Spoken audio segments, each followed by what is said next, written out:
no? Sinusumpong ng sakit ng ulo. Sinusumpong ng paa. Ano ba yan? Kuha mo yung parte ng ano.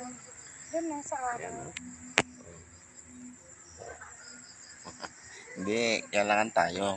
Hindi yung araw.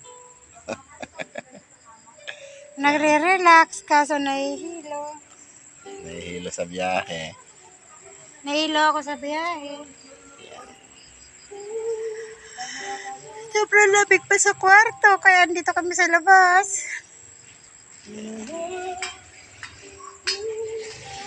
Nakakana yung pangilot ko.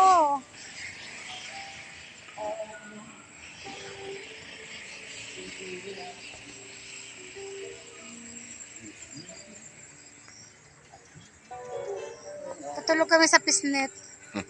Saan tayo matutulog? Sa pisnet. Dito kami natutulog sa pisnet kasi malamig sa kwarto namin. Hindi namin kaya yung lamig. Pag ganyan, pag mga matatanda na, hindi na kaya yung lamig. Ito, gumagamit ng pinagbabawal ng teknik.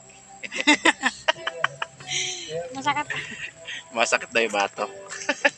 Hindi kasi na sa helmet at sa haba ng ano. Sa haba ng biyahe, yan. Ito lang. Wow. Yan. Ano naman ay? Ride pa mo?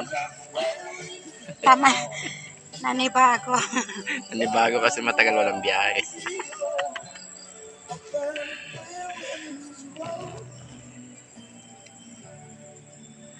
Grabe mga katutok.